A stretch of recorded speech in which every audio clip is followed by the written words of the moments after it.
Welcome everyone. Thank Yes, you ma'am. for yeah. Thank Yes, you yes. for joining us for today's webinar, Reforms in Agricultural Education. My name is Vibha Bhatia and I work with AgroVision Foundation, and I'm excited to be hosting this session today. So this informative webinar is organized by AgroVision Foundation and Agro Spectrum.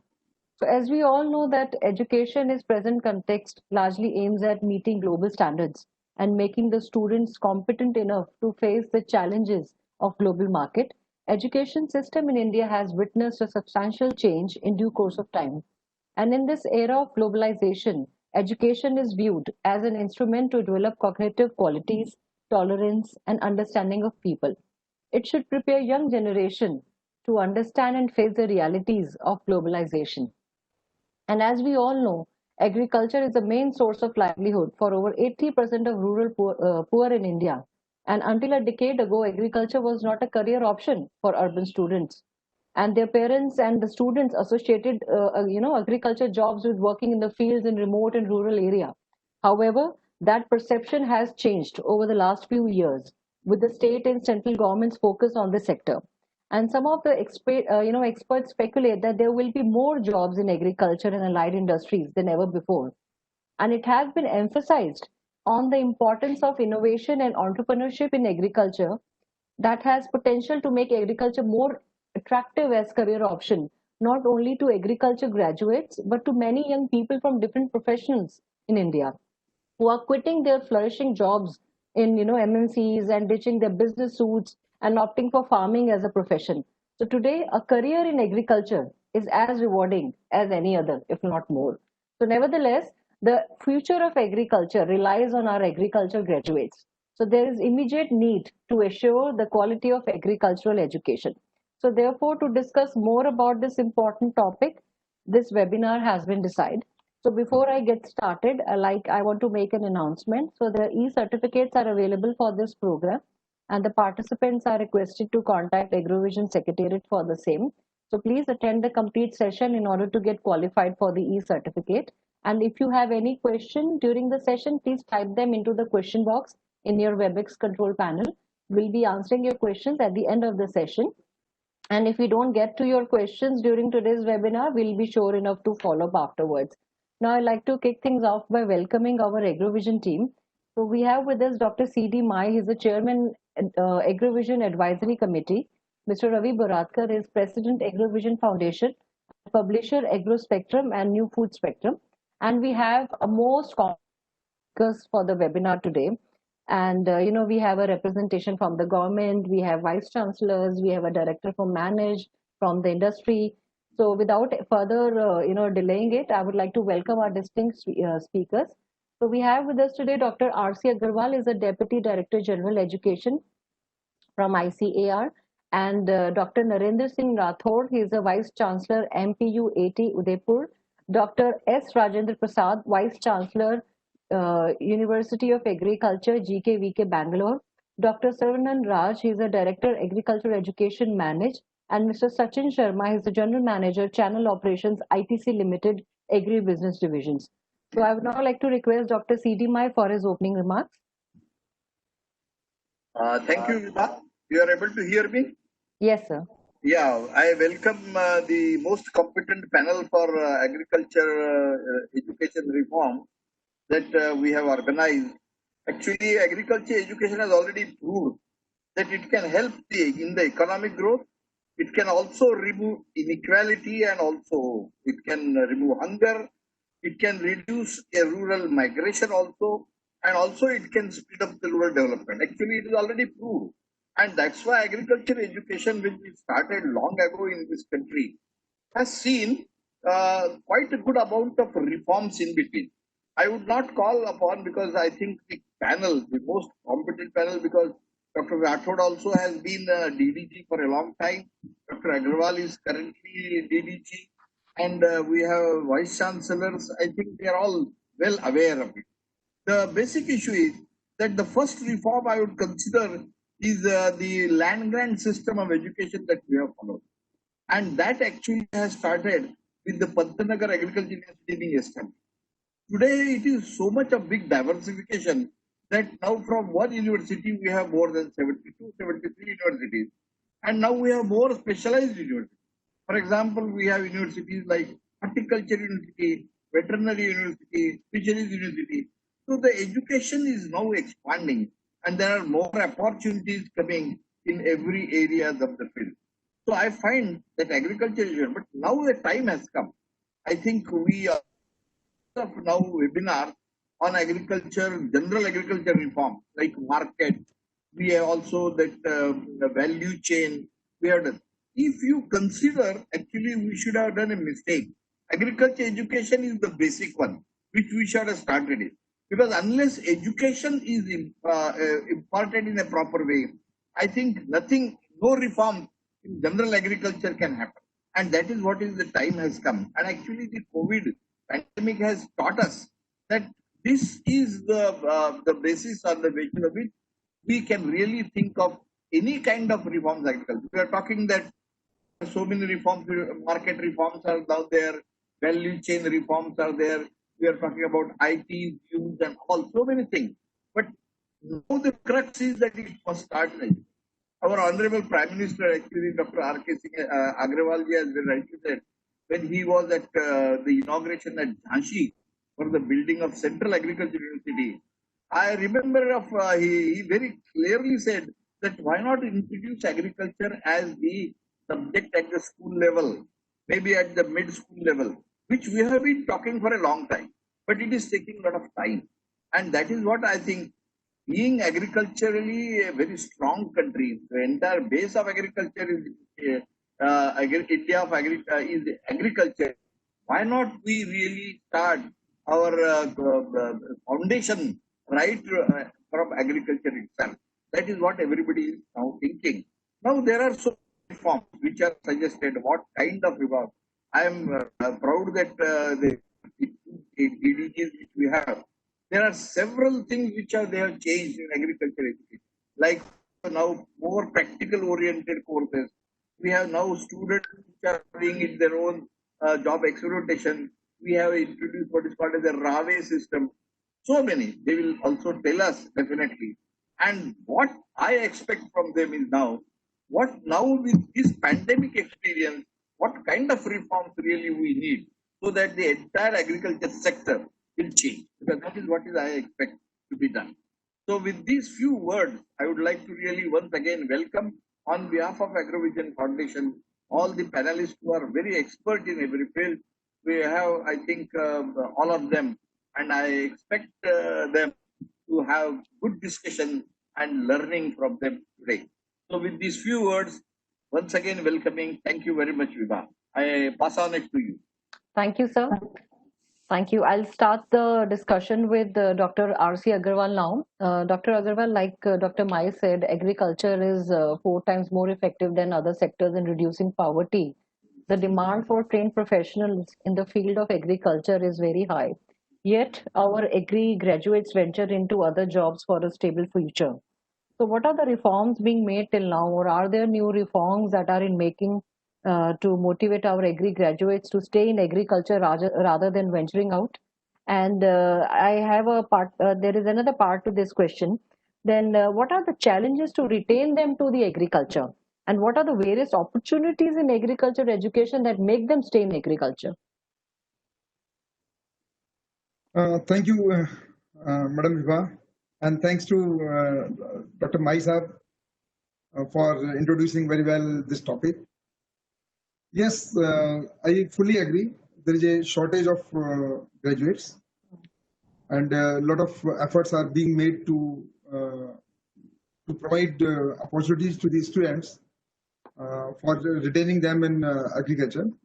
But let me also open a new dimension, that we are also seeing a new paradigm shift, that the students in other streams, they are also being shifted towards the agriculture. Now the new education policy also says that there are a lot of the student's development has to be a holistic development, so that he can choose his own path. They are not restricting him to go only in one direction or the other direction. I have found many students of IITs, IIMs, they are leaving their jobs and coming toward market intelligence. They are coming for many startups and they don't have any agriculture background. So you see it other way around also, that it is not that agriculture students are going to other careers, but other students, they are also coming to the agriculture career. And that's a very happy situation. And for that, government has launched various programs. But let me also tell you the truth that in one of the reasons why the students are not attracted towards agriculture, as rightly Dr. Mahi has told, that we have to introduce agriculture at the primary level or secondary education level, sorry. So I could analyze this and I could find it that one of the reasons for not attracting young talented minds toward the agriculture is, though the trend is changing now, because last year we had 60% more students appearing for our All India exam in agriculture. It's a big sign. So the reason was that students are not aware about the various opportunities in agriculture. Once this time through a World Bank project which we are running here, National Agriculture Higher Education Project, we could organize a number of workshops and around more than 10,000 students, parents and teachers, they participated. So we could find that they are, once we tell them, they get fascinated. They just ask us, when is your exam, All India exam for this UG, PG and PhD? Okay. So they are not knowing that you have the white collar job also here. They think like agriculture means now you have to go to the field, you have to plow the field and direct the farmers for the fertilizer applications. Probably they do not know about the genomics, they do not know about the bioinformatics. In animal science, they do not know about the cloning, they do not know about very high-tech research which is going on. How to have this sorted semen, where we are lacking, what is our national requirement. So there are many things, but once you explain them, so I think we need to have, it's a very good suggestion, if you introduce agriculture at the secondary level, and at least some workshops, some awareness workshops, if you introduce, then people will be attracted more and more. And another thing I want to just highlight, as Dr. Mahi was mentioning, about the Student Ready program. It was a program launched by our Honorable Prime Minister during 2015. And this program gives a lot of emphasis under the under UG programs for rural entrepreneurship. The name itself, READY, Rural Entrepreneurship Awareness Development Yojana. Okay. So it's a student ready program where the students are given opportunity to get associated with the villages or to the industry or to the research projects, whatever is there like. And that really connects them. And once they are knowing the exact problems, the real-time problems, the demand-driven problems, then they get more fascinated for the agriculture science. And now the new education policy also has given a lot of opportunities. We are also thinking how to reorient this student ready program, whether it should be in final year or maybe in second year, third year, whatever is there.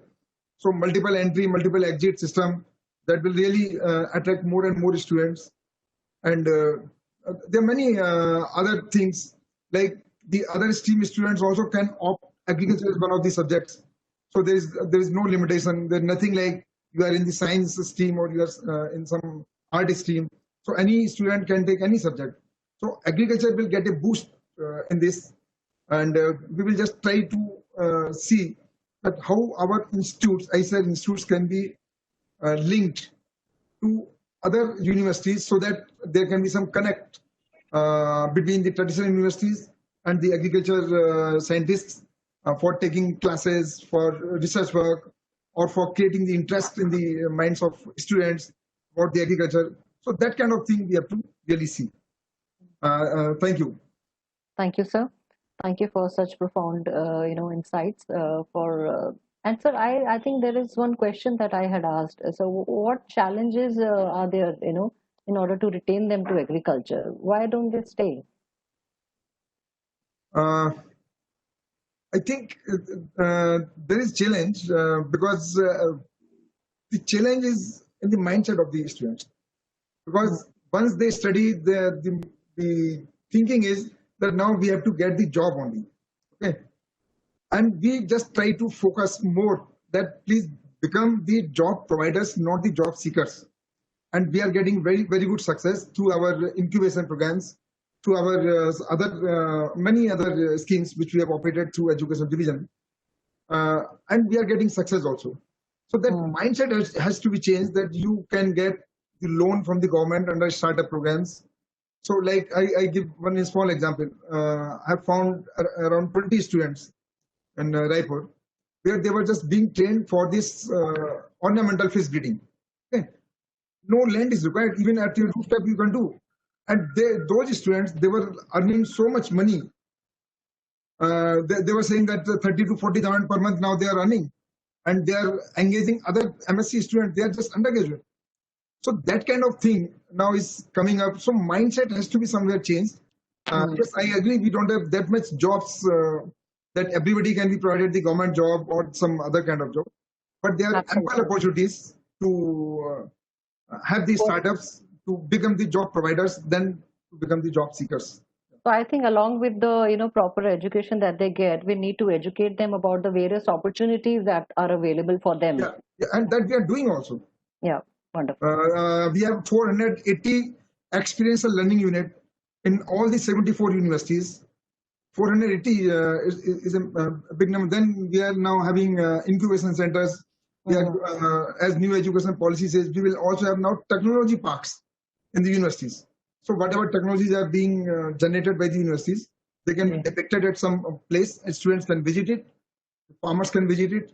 So they get more attracted towards the agriculture, and they can come out with new ideas.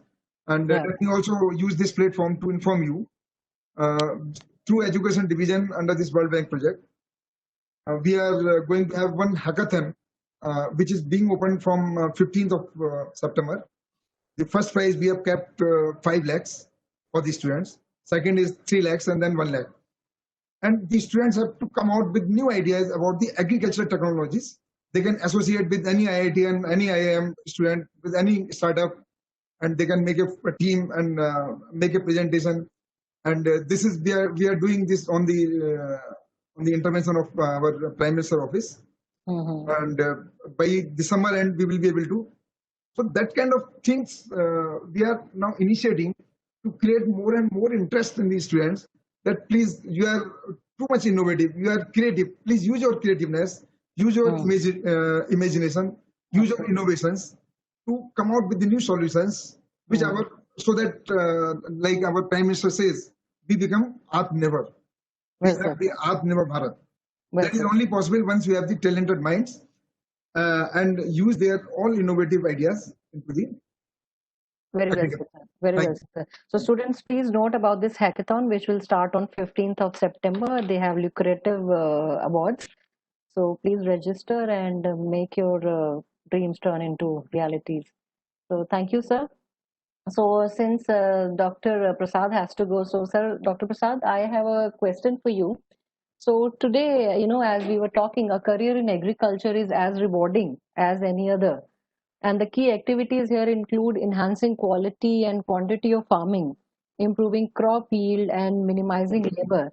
And I read somewhere you have mentioned, and I quote, India being a land of agriculture, the future of agriculture education must grow in an extravagant way. So I would like you to comment on this statement that you've made, and also I would like to hear from you about the initiatives taken in agriculture research and farm practices to strengthen the future of agricultural education. Dr. Prasad.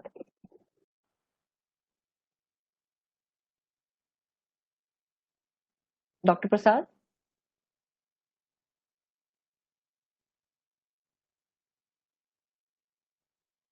I think Probably is not getting connected. So maybe no, he's connected. He's connected. Okay. Yeah, Dr. Prasad, can you hear me? Maybe he's in mute form. Okay. So let's move on to Dr. Rathore. Dr. Rathore, technology is the key word these days in all the sectors, and agriculture is not an exception to that. And the Green Revolution was a movement towards excessive mechanization of agriculture. That's when the technology was actually introduced in Indian agriculture. and the agriculturists were motivated and assisted to undertake the technology based farming, and irrigation irrigation facilities were then further developed. So I was interacting with some of students and reading some articles, and it dawned to me that in the name of farm mechanization, students are learning only about tractors. I'm not sure if it is right or not. I want to hear more from you. Is it true? And I mean, there should not be a gap in what is taught to the student at the university level and what is happening around the fields.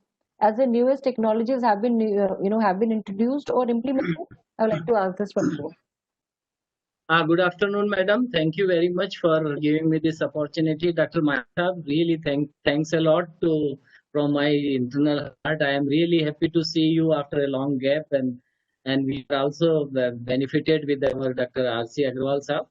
As you have said that technology, in fact, I still remember the day when we have started working on developing a new course syllabus, and fifth dean's recommendation was constituted, and at that moment we have received a communication from a PMO that our course syllabus should be like that, and we should integrate 4T, and that was a concept given. This 4T was that in every course of education which is a professional in nature, we should have a traditionally what we are doing. Second T was a technology, which is what is the present state of art of technology in a present context globally as well as the indigenously. And third point was assigned that how you can increase their talent. And fourth is that how to federate the student into the business group, that is a trading.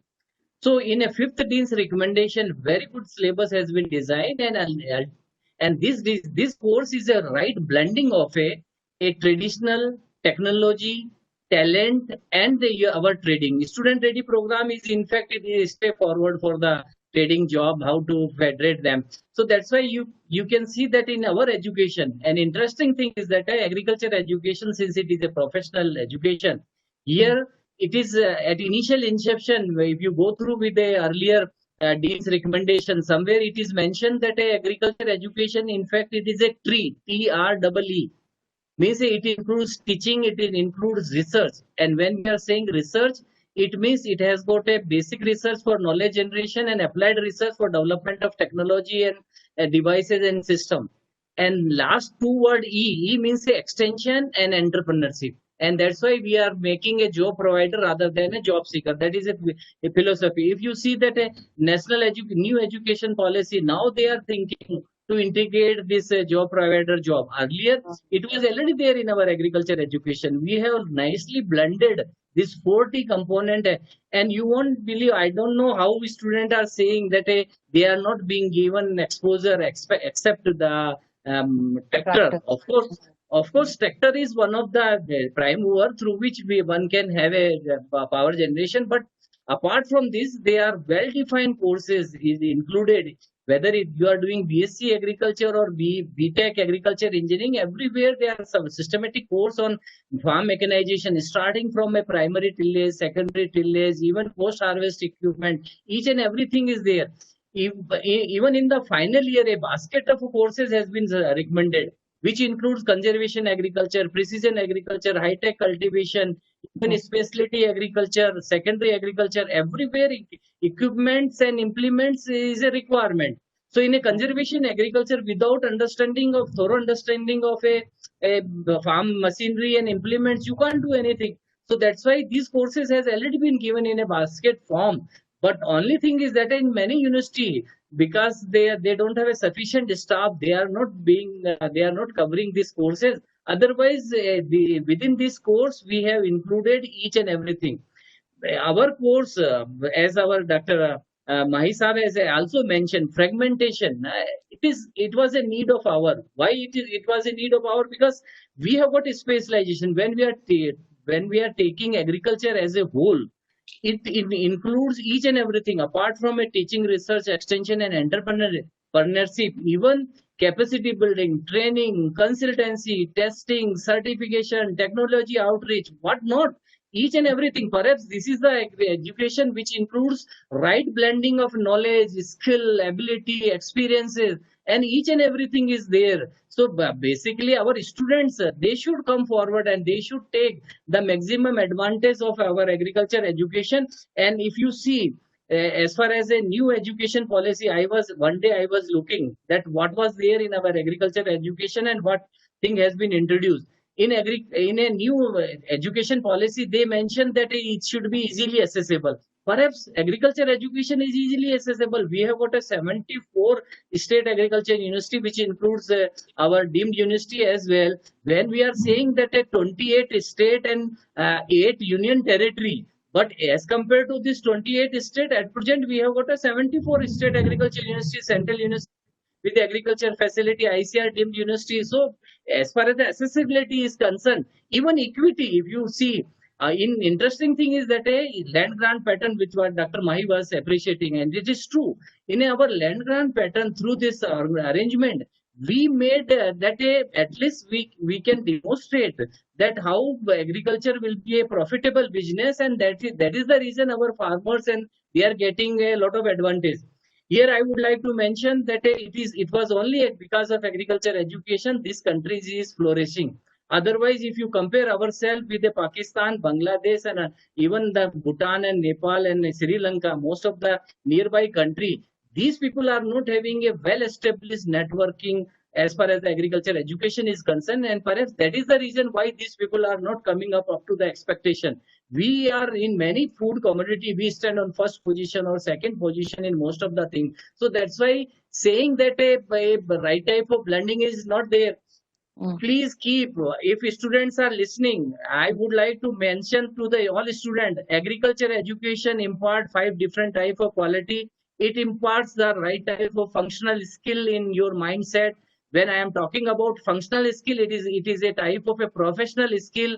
We have declared it that agriculture is a professional degree. What are the different advantages? How they can introduce a professionalism in their day-to-day activity. Second quality which we are imparting is soft skill, or you can say specialized skill. Our students are getting a good opportunity to understand how to make a right type of communication. In every state agriculture university, you kindly see, you will definitely appreciate that a type of arrangement. Even language lab has been established, and our students are being trained in a different type of language. So as far as second quality is concerned, and third quality, what Dr. Agrawal has mentioned, that a innovativeness and creativity we have introduced in the mindset of a student. Perhaps this is a lacking in even in the technical education. And fourth advantage is that a fourth quality which we are introducing, we are imparting right type of entrepreneurship.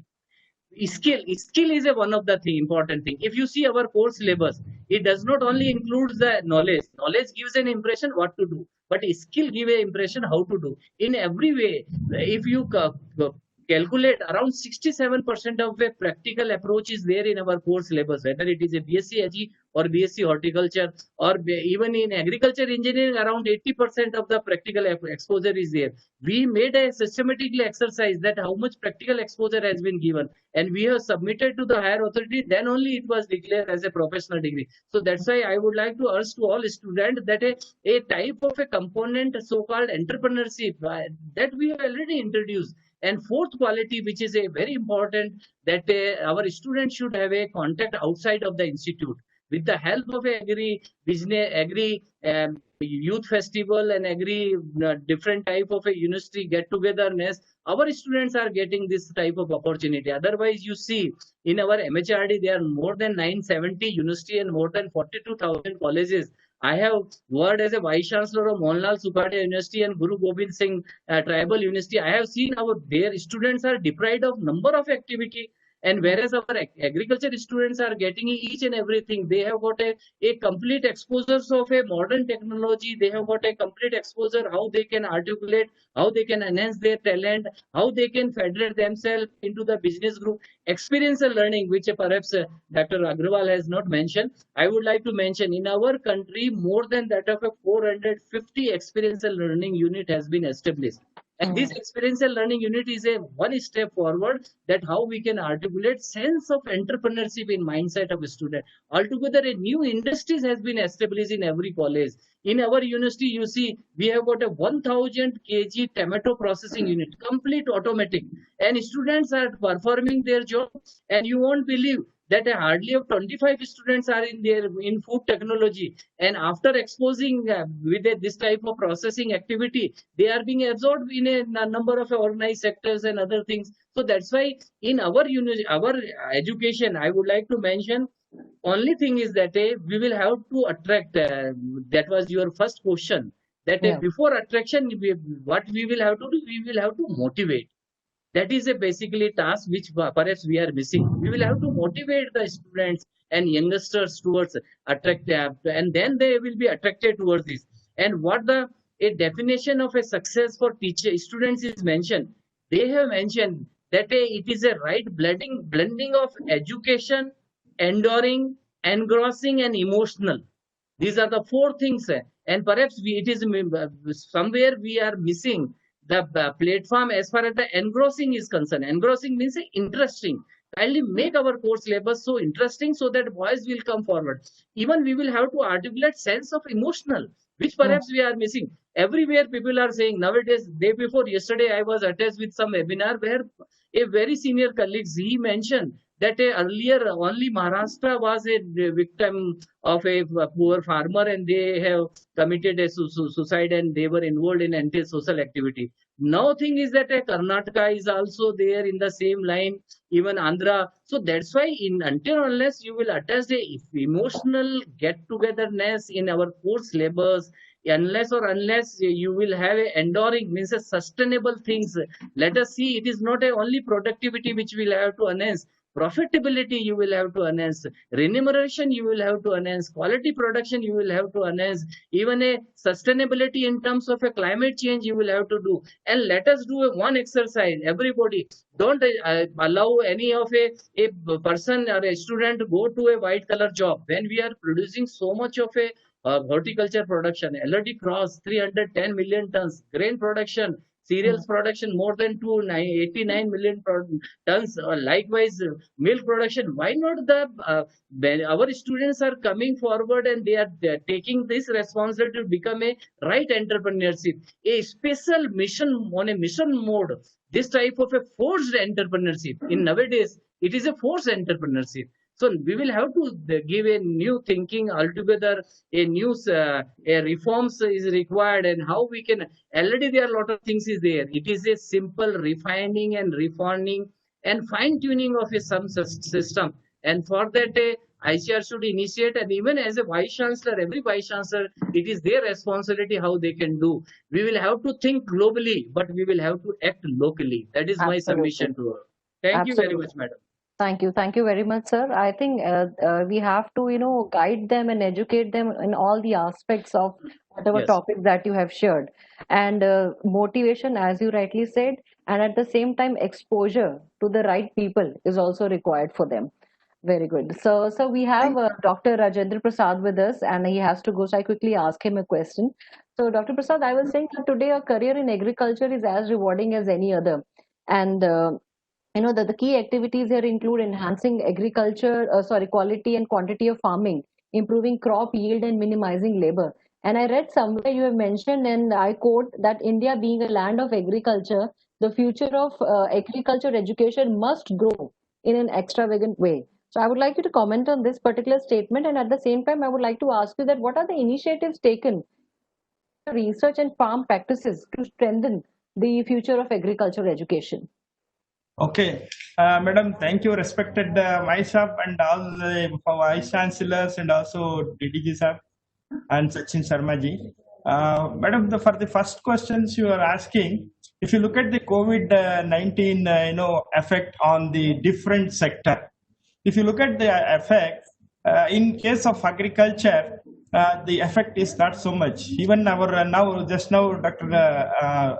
Rathore has mentioned how the agriculture production has increased even under this situation today.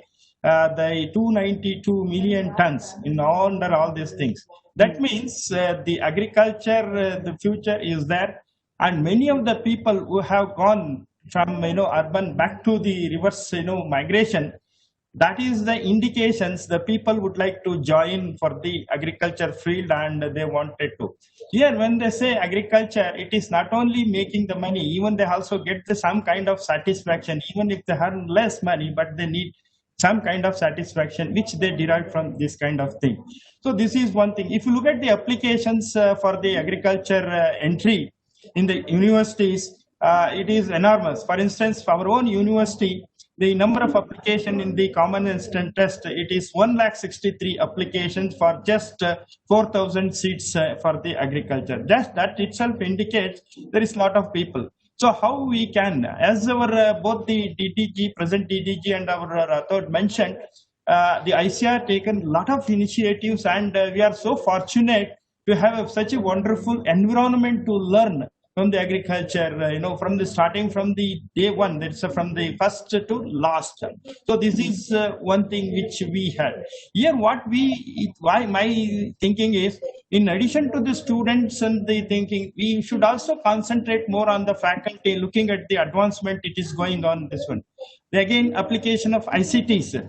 And most of the engineers and software engineers, they are trying to come back to the agriculture. They wanted to have the weekends, the agriculture. This is happening and it has become the fashion now. Even without paying, they would like to come and work in the field. That is, some people have started it as an entrepreneur. So this kind of things are there for which you have to gear up in terms of the ICT tools, which already there that we can merge in the agricultural field. This is what I feel in the field, because other things already dealt. Yeah. Another thing which you have read, National Agriculture Education Policy, which recently passed 2020, even that also there is a lot of scope. Most of the things which our agriculture university is already following, that is research and innovations and extension, all those things are there. Here, there is a scope for us to establish the higher education institution at the district level. This is one of the agenda in the National Agriculture Education and Policy. By 2030, they have to establish. Why can't we have the every districts have the KVKs? At least one or the two other research stations are there. Why can't we make this as one of the platform so that we can take the multidisciplinary approach of engineering, medical, or something like that? Can we establish that as higher education institutions with a multidisciplinary approach? This is one area where I wish to come on. Again, as I already says, multidisciplinary. Today, what is happening? We are bifurcating horticulture, sericulture, and also so many things are there. Again, this has to be, in my opinion, this has to be integrated. And there are any number of universities, we don't mind, but it should be integrated one. This is the one thing I think in the reforms, the ICR should clearly mention there should be a guideline, strict guidelines from the ICR. They should be like this. Then only, because we are facing a lot of problem because of this, integration of our universities. So fighting each other. So many things are there. This has to be the one point which we have to. And another most important thing is earlier, when we were the student, we used to learn the basic science and humanities. But today, we have the component, but it should be as one of the division in the, our agriculture system. So then it will be still more effective. Earlier, when I was a student, there was a separate dean for the basic science and humanities, as our, Maisab has mentioned, and based on the land grant system. But now, gradually, because of the advancement in the PUC, those things, so they thought that it may not be required, but in my opinion, it is required. So from our university, we would like to start the basic science and humanities as a separate venture to support and our applied sciences. These are all my views with respect to this. Thank you. Thank you very much for sharing the views. So now I will ask Dr. Sarvana Raj. Dr. Raj, you have been associated with Manage for long, and I would like to understand from you that how research and technology can be imbibed in our today's education system, so that technological applications, which is something very useful at farm level and research, not only the production but even the quality in terms of not the produce but also in terms of it reaches the final market place, like for preservation and transportation. So people should be made aware of of the same technologies which are available for them.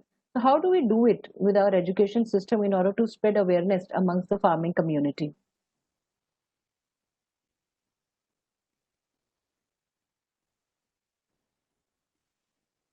Dr. Raj? Is Is he around there? Yeah, Yes. respected my sir and all the senior panel members and Ms. Viva. Very good afternoon to all of you. And thank you for very interesting question. And it's always the issue across the country. If you see agriculture research, generally done by mostly it is maybe research project others will do, but large number of students they will do MSc or PhD research.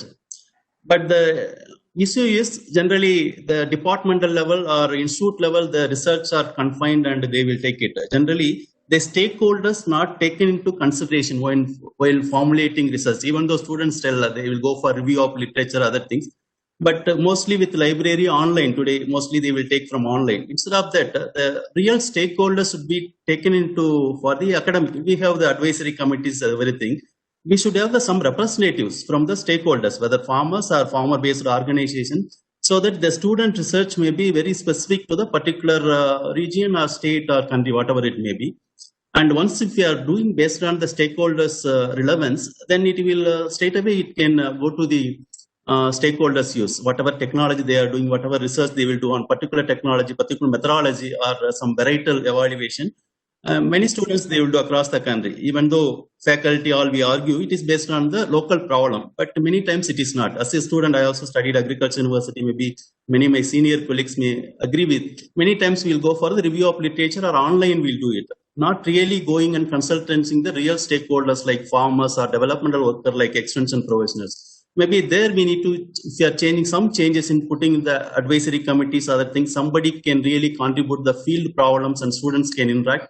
There we can change much difference. That was my thinking. Yeah, thank you very much. Thank you, sir. So I have another question for you. Sir, one second, sir. So in India, we have huge manpower in agriculture.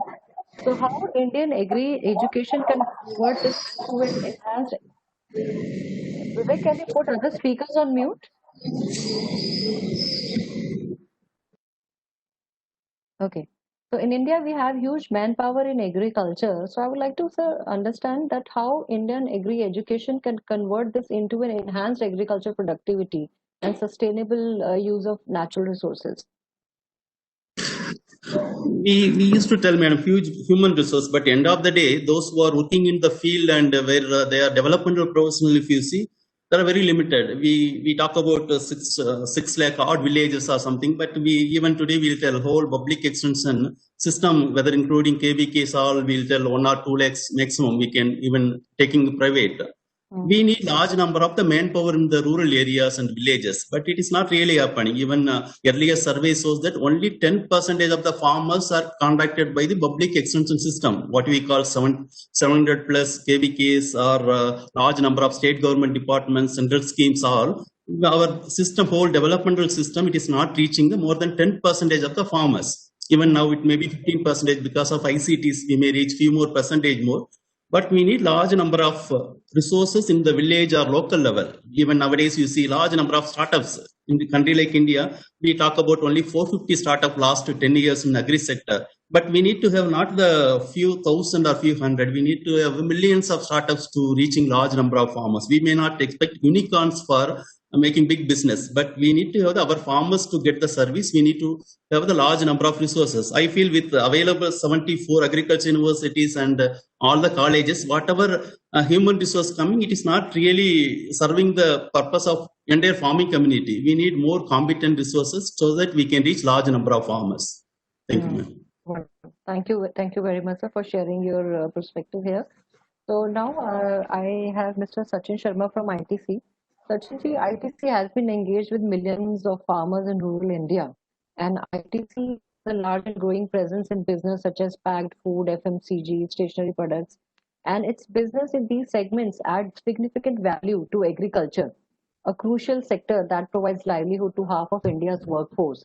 So what are the requirements or expectations of the agri-business division of corporates like ITC from agricultural graduates, and what kind of opportunities in future they can find in these companies?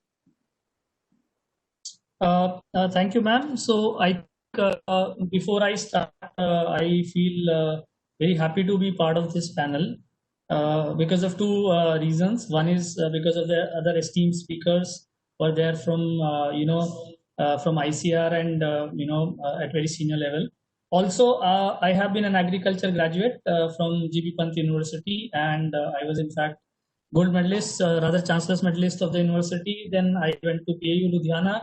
I was merit holder there also, and then I did my MBA from Agri Business Management in Manage, again gold medalist of my batch. So I think I also earned some right to be part of this panel to share some of my thoughts on this subject, which is very dear to me. So thanks for inviting me for to this panel. So you are absolutely right. Food and agribusiness industry is one of the major contributor to the agriculture and agribusiness industry and to the economy, which is the primary sector economy of India, and millions of farmers are associated with it. And if you look at this industry is also recruiting and onboarding a lot of agriculture stream students, which can be graduates, postgraduates, and say MBAs in agribusiness, streams or rural management streams. And this entire agriculture education, which has been set up by ICR, has been a fantastic system. We have so many colleges across agriculture universities. They started with land grant pattern. It's a professional course, and so many good things which have been told by other esteemed speakers.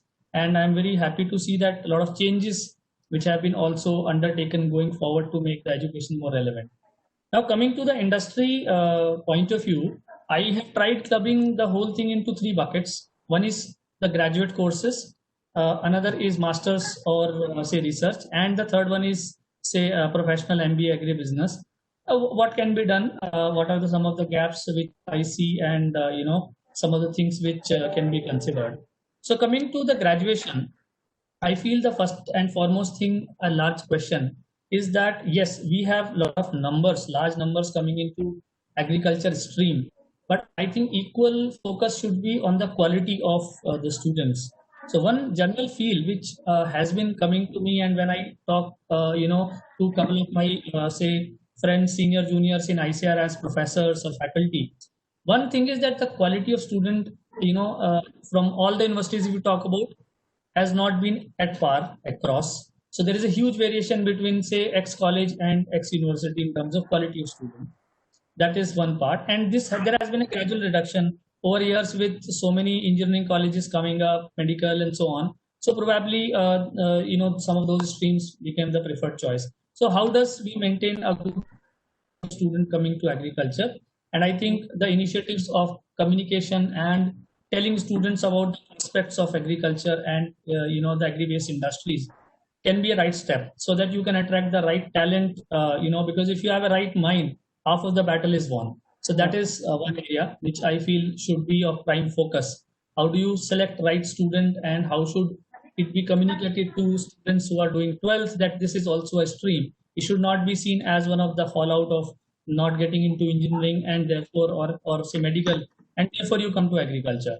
So very few people would right now take it as a direct profession, but we can definitely communicate it better, because I feel that coming time is of agriculture and agri-based industries. So we have done so good, and even better is about to come.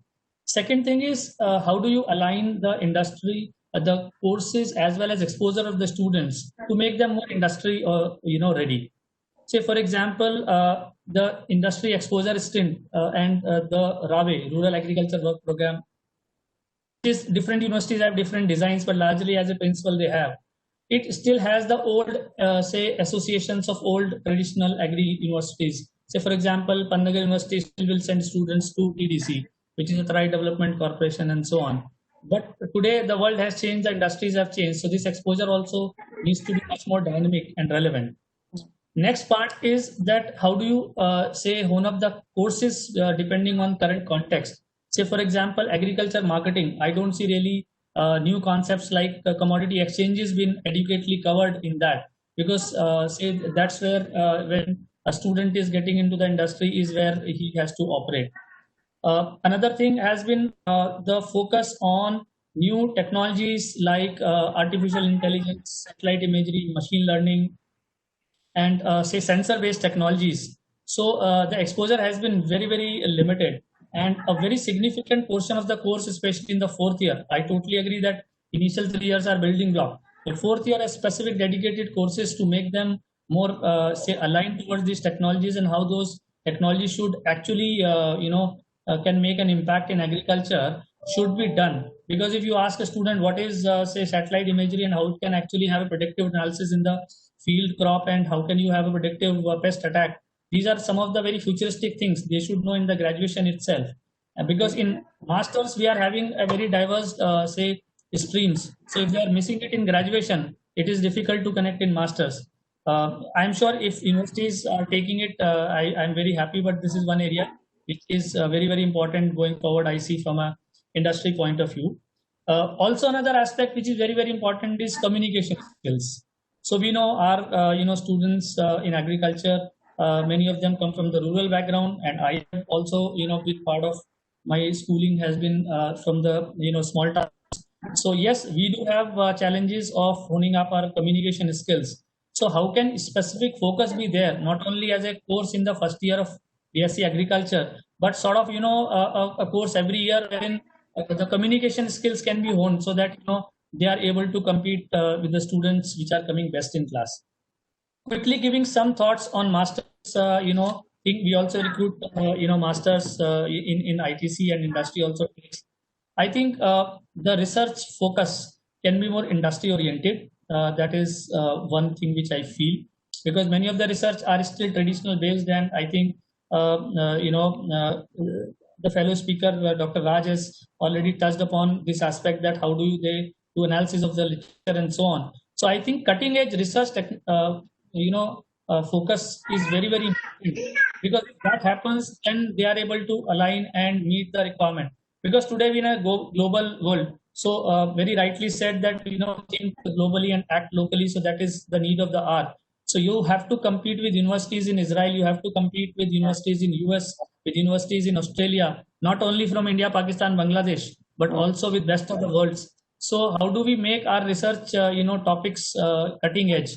At least few of them, so that and also what I have seen with my learning when I was studying agriculture in Israel. So they have a beautiful concept wherein they have some say small incubation centers in university, and these incubation centers actually pass on the research focus agriculture related problems. It can be farmer or industry or wherever. It goes to the faculty and students. They do the research, and many of them actually become patented, and they become actually billion-dollar ideas as and a lot of them actually start their own startups, and even funding them as a for the seed capital. So some of those learnings from global best practices can be taken, so that research is oriented towards industry. So this is my limited point here. And last but not the least, in MBA, I think courses are quite aligned because industry engagements are higher. But yes, some of the things like, for example, again, looking at commodity, trades and derivatives, exchanges, and more futuristic ideas of say new ways of doing agriculture, farming, like organic, food safety, and so on. So these are some of the areas which can be covered. And one last point is, I think, honing up skills of the faculty, which is that how do you have accreditation program, and every faculty, be it graduation or post graduation, should undergo some independent test. If it is there, well and good. Earlier it used to not be there, but I think they should also qualify, because a great scientist may not be a great teacher, and vice versa. So teaching is an art and science, and yes, I think that's also one area which the faculty should also be supported to hone their skills. So these have been some of the points which I could think of, and thank you for the opportunity. Well, thank you very much, Sachinji. I totally agree with you that orientation of faculty is equally important.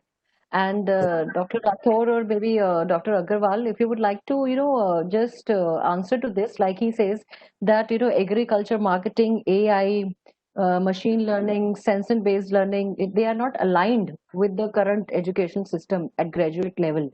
What do you have to say to that? Do we see any reforms coming in that? Yes.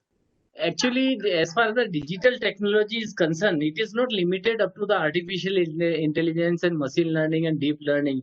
Even there is a good scope of robotics, image processing, GIS and GPS, geospatial technology, even sensing technology in every agriculture university. Even nowadays, wireless sensor people are using, imaginary sensor, augmented. You will find in every agriculture university augmented reality, virtual reality, mixed reality setup in order to understand the things what is happening nowadays in online education system. When we have started online education, where there is a restriction, we can't allow our student to enter into the field. So augmented reality and virtual reality, we have developed a number of a course, means how to get exposure of a greenhouse technology, that type of. And in every university I have seen, you just visit to the IRI desire appreciation, and if you will see that IoT, internet of things based ferti irrigation mechanism they have established. Even many university like PAU and other university, even in our university, we have started working on a blockchain technology, how digital payment and how piracy can be checked,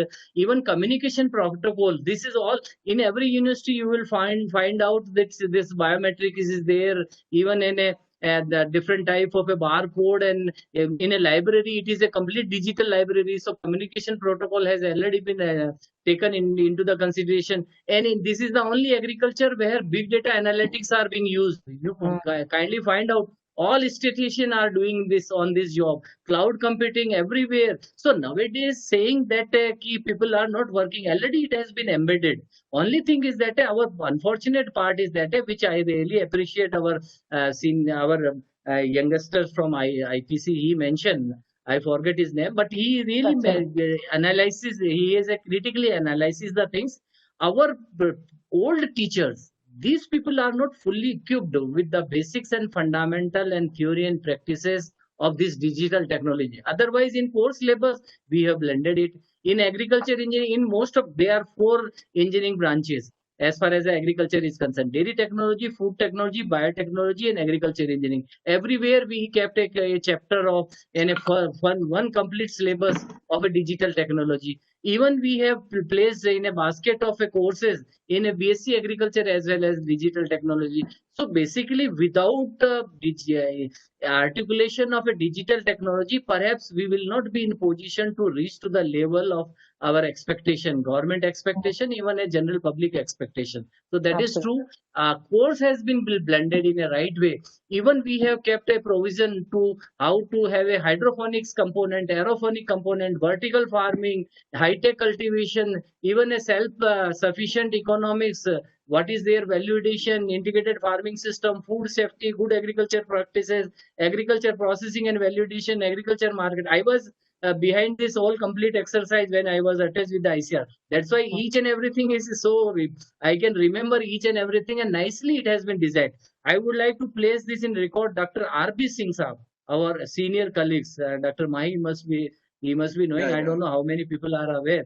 He has contributed a really good thing in designing of a fifth recommendation, and very good document. In fact, I can say it is a type of encyclopedia which is available in present context, and everybody will be benefited out of this one, provided it should be articulated and implemented in a right way, which perhaps is being identified by our young engineers and young colleague from ITC, and that is somewhere we are missing. We will have to train we will have to increase the competency of faculty member as well. It is not a governance which is a need of our. It is not a quality reforms which is a need of our. It is not the increasing talent of a student and increasing the strength of a student, or putting a right type of infrastructure, but competency. We will have to increase competency of faculty member, non-teaching staff. They should equipped. They should know how to use robot. I have seen in our university they have placed a robot, especially at initial inception. If itself people are coming and he is saying good morning, that type of inbuilt arrangement we made it. But it gives an impression that this can be articulated in future. But in exact practice, in China, if you will visit, you will find out more than in most of the organized sector, more than that of a 20% of weeding, removing into our interculture operation, they are performing with the help of a robotics. What we are doing, different ball game. Yeah, it is the same thing is true with the image processing. Drone technology we are using for party capturing and other social work, but we are not using just to find out that how we will monitor the crop health and what will be how we will forecast the yield of a crop based on a vertical capturing with the help of drone technology. It is there. We built on course wise. It is nice, but only thing is that it is not being effectively implemented. That is the perhaps, and we have not created a right type of visibility and awareness in the mindset of a general public as well. That's why people are slightly saying, and this is my observation. I worked as a 5 year, I remain there in the ICR, and from last 40 years, still people are not happy with agriculture education. And there is somewhere people are asking what is there, and they people are not aware what is the difference between agriculture, engineering, and agriculture. Even so, there are a lot of issues is there. We will have to sensitize the people. We will have to create a right type of awareness. I would like to conclude I would like to conclude this one. In agriculture education, it is a subject matter of state concern as far as the agriculture education or agriculture itself is concerned. So state should come forward. Whatever things the central government is providing, state should equally supportive for this one. So we will have to create awareness. We will have to awaken the policy maker as well. Fortunately, present the central government is proactively working on agriculture issues. Even then, we will have to broaden our scope of work. We will have to bridge the gap between demand and supply. Electronic engineer will definitely say that what you are doing in a blockchain technology. But we people should be in the position to educate him. Even I am aware that many scientists, they are doing a good job, but these people have not documented it right way. So we will have to explore the right type of collaboration, cooperation, networking, coordination. So there are a lot of issues is there.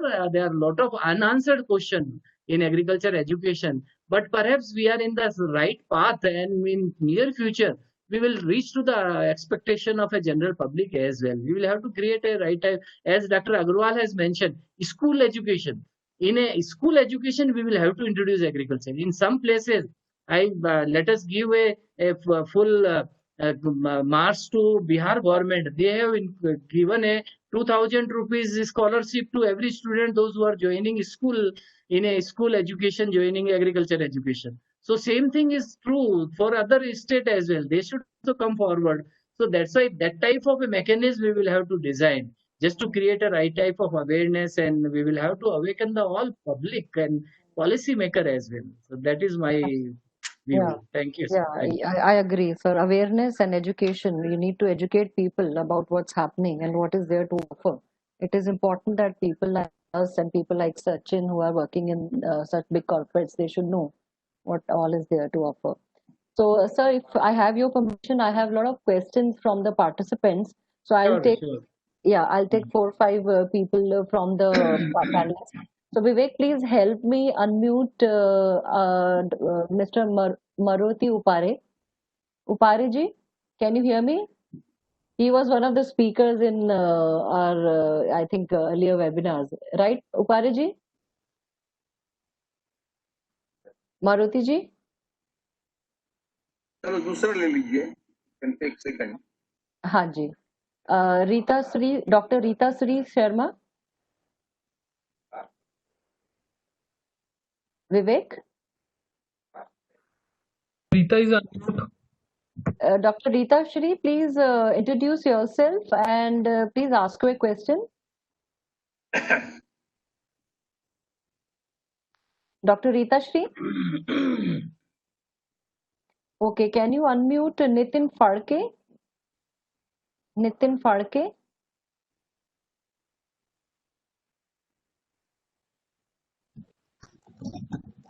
Hello, madam.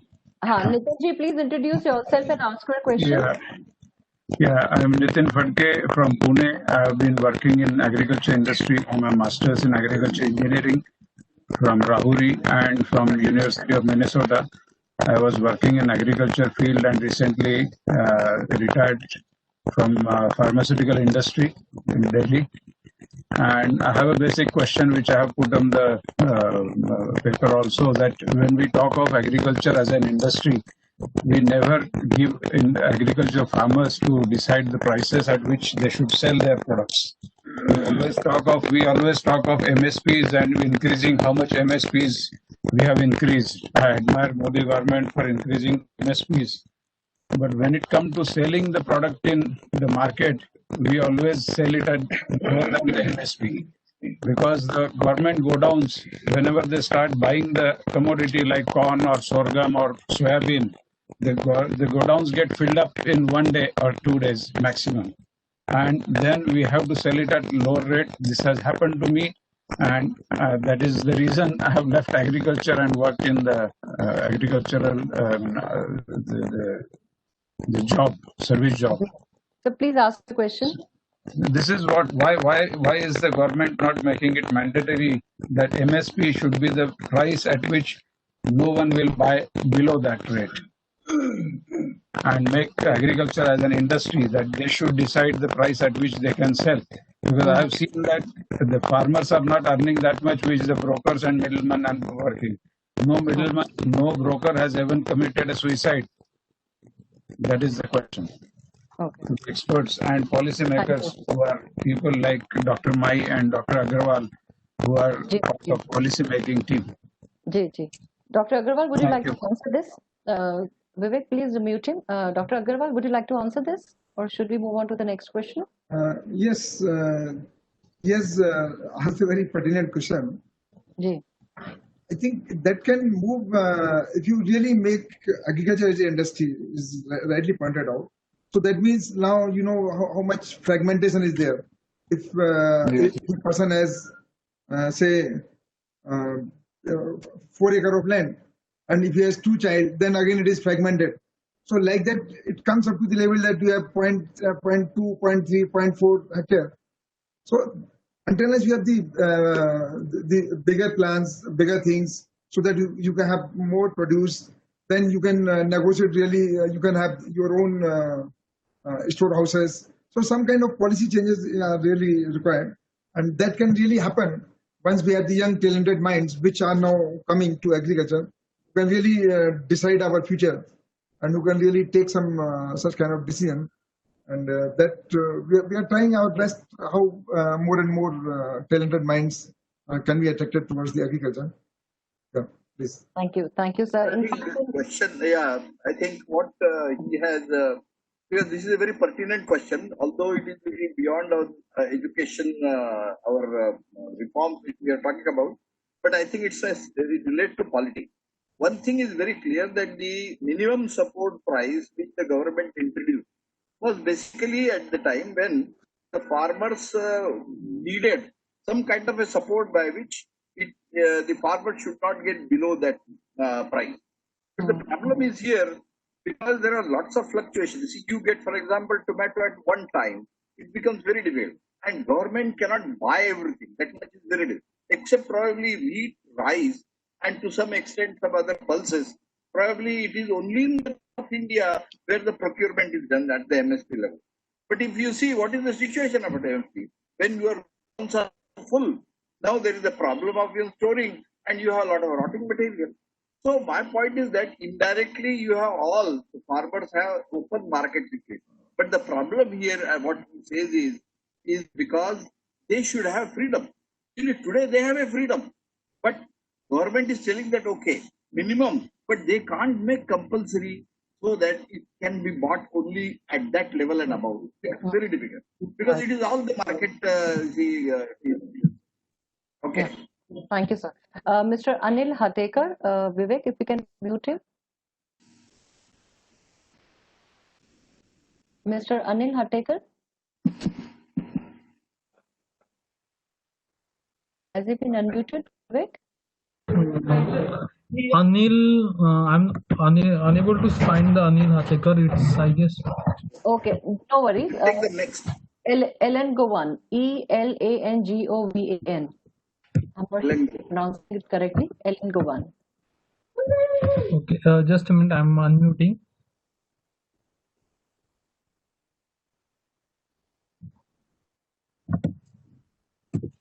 Elangovan.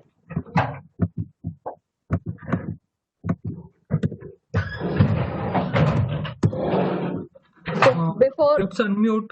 Okay. Good afternoon, all the speakers. Good afternoon. Good afternoon. It is not a question, but a suggestion and my experience. Because this digital data collection using mobile phone at our Indian Institute of Millet Research, we started in 2017. And so far, we trained 3,800 researchers throughout the country, which includes many ICR Institute and state agriculture universities. The Honorable Vice Chancellor of US Bangalore, Dr. Rajendra Prasad, also knows it. We are organized there also. The problem in using the digital phone is not by through training or the force. It is a attitude of a person. If you want to learn the technology and use it, many people are using it. Otherwise, many people they tell that no, why should we use it, because we already have book and all, so why should we go for the new technology? Now under this COVID situation, now everybody has to adopt the digital technology. So it is attitude. Also it has to come through the policy level. So even in the digital policy, it is mentioned that each scientist should be given a tablet to collect the data. But most of the directors here, none of the directors have taken it seriously and implemented it. So policy level, also attitude. These two things are the main problem in implementing the digital way. Thank you. Thank you, sir. Thank you. P. Sonam, I'll take two more questions. P. Sonam. Soman, sorry, P. Soman.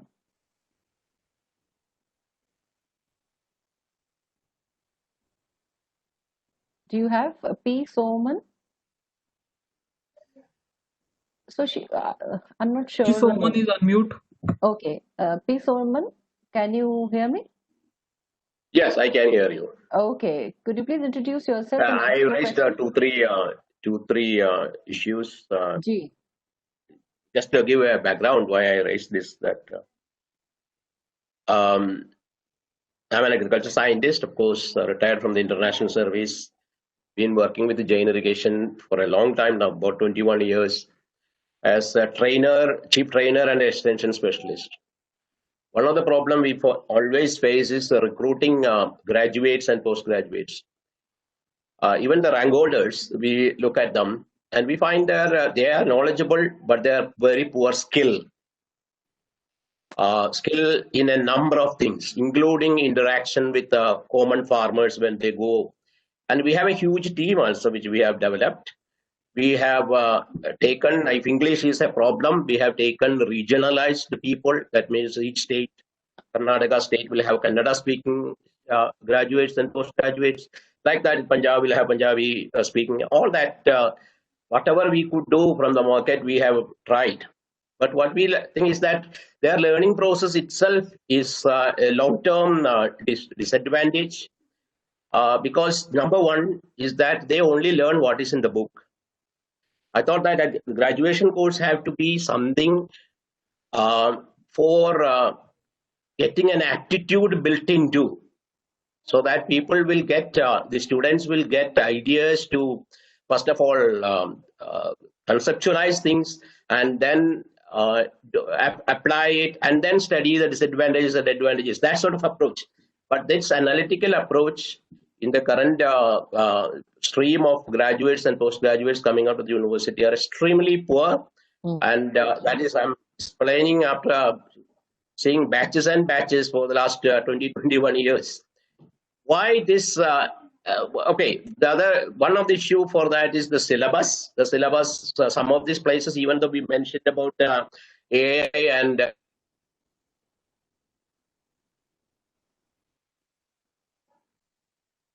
Oh, he's not audible. So the question that he had asked is, how many entrepreneurs have come out in last 5 years among the pass outs of agri universities, and with a number of colleges now? Mr. Soman, we are not able to. Yeah, I'm giving you the question. The reason for this, the entrepreneurs who are coming from the getting converted from the graduates and postgraduates from the universities are not there many in India. So there may be something which is probably not guiding them properly in the during the course, that they, or they are not getting an opportunity to that, because this was mentioned in one of the lectures which I listened in this webinar, that students are getting opportunities. But how many of them do we have entrepreneurs who developed businesses in the currently, or let's say last 5 years or 10 years period? That's one question. And then farmers use a number of technologies probably developed through private sector and private sector in collaboration with public sector and all that. But these technologies, when we try to imply, that is where I started discussing about this whole issue of the skill development, cannot be transferred them through the batches of graduates and postgraduates coming from the universities, which means the corporates have to do a totally revamping training for the incoming graduates and at their cost, so that these technologies are taken farmers and experts. That Yes, is linked with the my third part of that. That is linked with the extension part. That is how I structured my questions. Yeah. Dr. Agarwal, would you like to take on this question? Yes, I can. Certainly, it's a very interesting question. Now, if you see the efforts, really, we understand that this was one of the area where more focus is required. So, under the World Bank project, we have one very big project, National Agricultural Higher Education Project. We are now sending our students to the best of the best global universities. Till date, around 400 students we have sent from UG and PG both. And after coming back, they are really doing wonderful work, and they are turning into entrepreneurs, other things.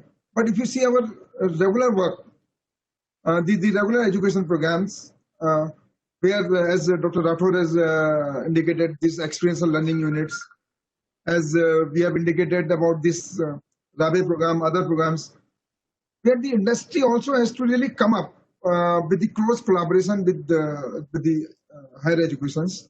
Like, I will give you an example of Amul. Amul has come out for taking students at the UG level itself, or PG level, to have the close collaboration.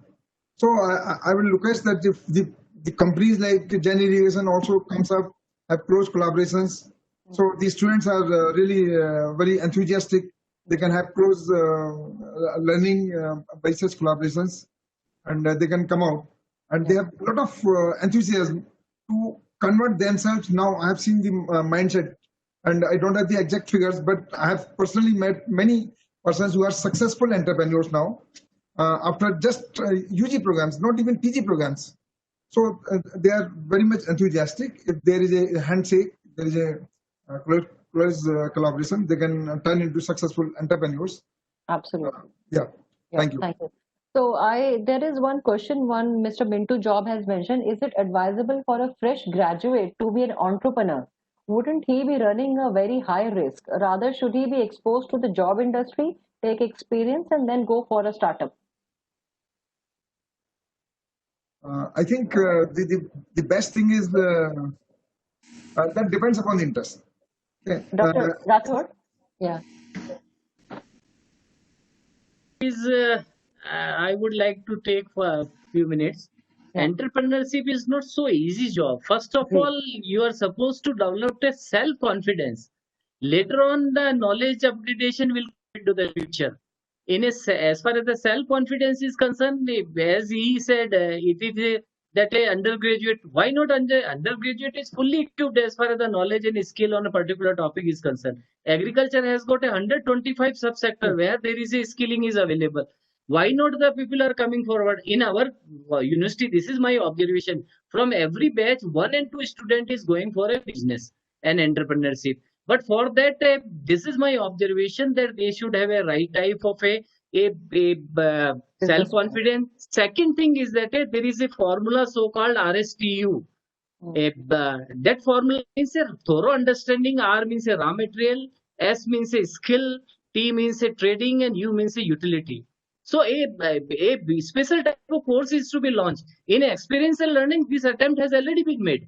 As far as our syllabus is concerned, I don't think that there is any lacuna. But only thing is that we people are not imparting right way. Even they are supposed to have a right type of knowledge updation on the each and every issues and a right type of interaction should be maintained. If you see in HAU deserve appreciation. They have done a good job, and they have exclusively appointed a professor. Some lady is working, and that lady is responsible for doing this all type of business, even for preparation of a detailed project report and like this. So every university should maintain that education, entrepreneurship is a different, employment is different, education is a different, and we will have to see that what type of things is required for becoming a right type of entrepreneur. And in entrepreneur, it is not a 1 month or 2 month will be there.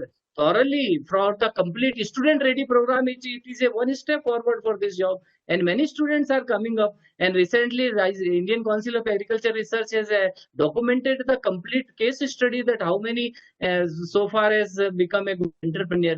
But in our country, we have got a population more than that of under 37 crore. And if we are seeing the youngsters more, 37% of our population, 57% of population is below 30 years. तो वो 75 करोड़ के करीब हो जाते हैं. Now if you count this 75 crore population, how many entrepreneurs are available? Hardly of a 500 and 600. So that is the reason it is not coming up in a right way, and people are still are not aware. Otherwise, every university is contributing, and through experiential learning, setup, even RAVE, even hands-on training, industries attachment is there in a dairy and food and many of at our courses. Industries attachment is there. In student ready program, 5 different component has been floated, and exclusively one complete year is devoted for this job. And perhaps in agriculture education, this type of arrangement is available. Otherwise, in engineering, now these people are thinking to articulate the industries attachment. AICT has thought of that the same program which agriculture ministry has introduced, the same we are supposed to articulate. So now thing is that a different type of a planning and perception is required to make an entrepreneur, and for that a separate exclusively person should come forward from the university and college, and they should devote their full time on this business. Then only it will be visible. Otherwise, education is going on, and many people, as I said, from initial inception itself, let us try to develop his self-confidence so that they should understand that what is the advantage. I have seen in my batch, I completed in 1980 my BTech program. In my batch, out of 55 students, 5 students at that moment, they turned into the good businessmen. And today they are earning like anything. And you won't believe, one of them become a marble master, whereas he did agriculture engineering. Same thing, same second person in my MTech program when I did MTech from IIT. One of my friend, he started and he is having a 40 poultry farm nearby Hyderabad itself. So that is the success story. We will have to find out. That only thing is that we will have to choose few students for this job. Not all students should be dragged to come into the field. And undergraduate is perhaps the right stage, and people can. One of my students, you won't believe, he has started a business in a transition of a material, excess material, which is available in hilly area, and he is transporting and providing a logistic arrangement and earning more than that of a 50,000. Why people are not coming to the many private industries and organized sector? Because organized sectors are giving hardly of 10,000, 15,000. A student who is having a very good high hope, and after that 15,000, how he will survive in Jalgaon and places? So there are a lot of issues is there. Otherwise, many people are going into the abroad, and they are getting a good emoluments, and they are having a lot of good opportunity. Every day in my university, 5 and 6 students are going abroad without any intervention of a university authority. They themselves are coming forward, and even 5, 6 students are going for entrepreneurship, going for a big businesses, organized sectors, and they are going in Amul and other places where good remuneration is available. Then they used to prefer. Otherwise, in every batch, you will find out that we have got a 30 to 40%, you can say, a below average student. And these below average students are creating a nuisance in the environment. Otherwise, if you see the brilliant student, 10% are really brilliant in every batch. So we will have to see that to whom we are targeting, and accordingly we will have to proceed. That is my submission. Yeah, Ms. Vibha, can I add on? Yes, sir. Yes, sir. Yeah, actually for agri business, there is separate scheme. Ministry of Agriculture running last 18 years, Agri Clinics, Agri Business Center scheme. For this scheme, almost 45 days, almost 7,000 people every year trained. So far, some 78,000 people trained across the country. 40% are already working. They are having their own businesses, especially Maharashtra, UP, and Tamil Nadu. These three states, they will do well. Last 18 years, they are doing well, actually. The large number of agri business, especially Maharashtra, one of the top. Even 50% of the people, agriculture graduates, come from there. Out of 7,000 people, every year they are trained and they are linked with Bangalore. There is a issue. The students may not have, even after training, they are unable to convince the bank managers to get the bank loan. Otherwise, it is linked with the subsidy of 44% for women and disadvantaged section, and also 36% like that. Apart from this scheme, this is an 18-year scheme. Still, it is running across the country under the Ministry of Agriculture and Farmers Welfare. Manages the nodal agency. There are 140 nodal training institutes across the country. It is there, including some universities. And another program is RKY Raptar. There is even students or anybody, even farmer, they are having some idea. They can apply for that idea. Once the idea is selected, and they will be given 5 lakhs rupees from the RKV Raptar project, Agri Business Orientation Program. They can ground their ideas, whether students or farmer, anybody. There is no eligible. Everybody eligible for apply. Only ideas should be innovative. This scheme is run by across the country. There are 29 centers, mostly IIMs, IITs, agriculture universities, and ICR institutes, and Manage and NIAM and Dharwad universities. All we are knowledge partners. This is another interesting program. Last 2 years. This year alone, Government of India funded 346 startups, even including 180 of them are only idea. They are students, they are from another universities, IIMs, only agriculture university students, 5 lakh rupees for grounding their idea. Like that, these schemes are available. Another, it is extended. These type of things are available for agribusiness and startups. Yeah. Thank you. Thank you for sharing the details, sir. Dr. Prasad, now that I can see you again on the screen. So Dr. Rathod was talking about this entrepreneur ka keeda that that kids have, that they don't they want to become an entrepreneur but they don't want to take risks. So I just want to ask you, as a university, do you handhold these people? Do you provide them proper skills like the communication skills, soft skills, and help them in preparing the business plans? Sir, please unmute yourself. Yeah, we have started, Agri Startups Incubation Center, especially for the students. We are outgoing students. We are also making, normally we conduct a science week. By the end of their trimester closing. During the science week, we conduct for the 4 days, wherein the students, especially the PhD students and the MSc students, they have to present their research outcome. And there will be people from the startup companies and those who would like to make startup industry. All people will be called during that. And also there will be one expert talk on that day, particular day. And they will also be there. In addition to that, our students, the first year, second year, and the final year students, we will ask them to prepare a concept note or some kind of the ideas, and they have to make a presentation in front of all the things. So as a result, the best one will be given the even awards also. So that will be picked up by some of the startup company who are presenting. So this is how we are motivating the students. In fact, today morning itself we had a discussion. So why can't we make at least 50,000 to 1 lakh rupees? We can support the best concept note presented by our undergraduate student. This is the decisions we have made. Like that, we are encouraging. In addition to that, what we have done for the incubation center, they are ready to work here, but they need some, seed money, for which we also requested this, the government of Karnataka, especially our agriculture minister, why can't you give some funds where those who would like to take up to become an entrepreneur?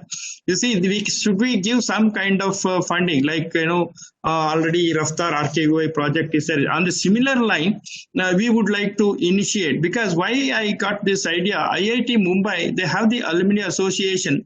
They are supporting the, to the tune of 10 lakhs feedbacks for students, those who are coming with the innovative concept and the ideas, and promoting them with the seed money. Similarly, we would like to have, and today itself we took a decision in the Agri Innovation Center, wherein we will be providing starting with 50,000 rupees to our students. This is one thing. And we have also the neighboring institute, this is NCBS, and there also we have the another campus. There also they are motivating this startup companies as the incubators. So that also our students participating, and also they apply for the grants. That is a big grants from this one, and also BIRAC from the DBT. All those things we are motivating and giving them some kind of the training and also the information to the PhD students during this science week, 4-day science week. So by which many people are picking up this entrepreneurship also. Mm-hmm. Thank you. So this is how we are trying to promote our students to become an entrepreneur. Yeah. Thank you. Dr. Rathore was also talking about the necessary exposure required for the students. So I have got questions from our participants. So how these agri graduates, how can they connect with the digital agricultural startups? So is there any facility that universities have in place? Yeah, we have identified about 22 disciplines in this one, those who have the MSc, this one, where we are identified, and those who would like to join as a incubator to start a startup, 2 years we'll give them, and one person from that department will be given as a mentor. Yeah. So he is going to give the all the details technical. So we are like a technical partners for these kind of the incubators. And we are also going to charge minimum charges for those kind of things, nominal charges with for the facilities which they are using from the university. So I believe every university has this kind of arrangement in place. Yes, madam. Yes, okay. Yeah. So and we have also tie up with the Indian Institute of Science for some of the activities. So they are also supporting our incubators through this. We are outsourcing that kind of thing. Thank you. Dr. Agarwal, I got a question from Maruti Upare. He has been associated with FAO and World Bank. So he says, why natural resources is not made compulsory till 10th standard in rural area, since 80% of agriculture workforce come from these schools? But madam, we have talked about it. That even the practice resource management is actually agriculture itself. Why not at the 10th level, where we need to give some training to them? Okay. Madam, one point I would like to add, our state government has taken a decision to include this agriculture syllabus from 8th standard in the part of that one. This is also one of the vision of the Honorable Prime Minister. So that they are going to include in the syllabus, madam. That is one thing we have taken. Yeah. So we still have so many questions, but we are running out of time. And I would just like to inform our participants that we will compile all the questions and prepare a resource paper. And the resource paper on the same will be uploaded on AgroVision website. So now I would like to, invite Dr. C.D. Mai for his closing remarks. Dr. Mai? Thank you, madam. I think it was a very wonderful treat for then I have my all old colleagues, very good friends like Dr. Rathore, who have really participated, Dr. Raj and Dr. And they have given. I'm sure that agriculture after that NEP going to take up. Already agriculture ICR has taken a lead and many universities are now talking about it. I think this is, I remember once, probably Narendra Singh Rathore, he was the ex-vice.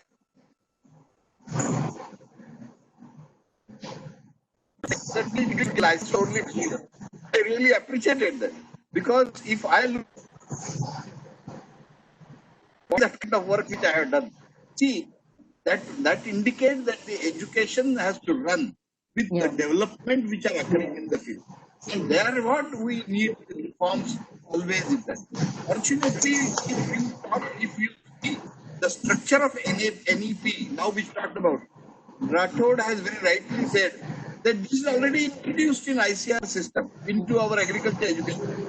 We are always talking about three, what he says. That is teaching, research, extension, and entrepreneurship development. we do not have any exclusive teaching. We have a teacher who does the research, who is also an extension worker, and who is also supposed to train. It is along with teaching, we have also a training. I think my submission would be that there are so many issues which are really related. But one thing which is important is regarding the quality issue. As I think Dr. Mai, there is no disturbance coming from your side. Thank you, sir. There's a lot of disturbance coming from your side, but I'm sure you are saying thank you to everyone. And I would also like to, thank everyone. We appreciate you being here. Vivek, can you please mute everyone? So I believe Dr. Mai also wants to thank everyone. So we appreciate you being here. Thank you very much. I think you are Thank you. Thank you. Yes, and I would also like to announce before we end that we have the next webinar on hydroponic farming on 21st of September at 3 o'clock. So the event details have been posted in the chat window along with the registration link. And we would also like to hear from our panelists and our participants about the topic you want AgroVision Foundation to, to organize for a webinar. So we would appreciate your suggestions also on the same. So thank you once again, everyone. We really appreciate your time and for you being here. Thank you very much.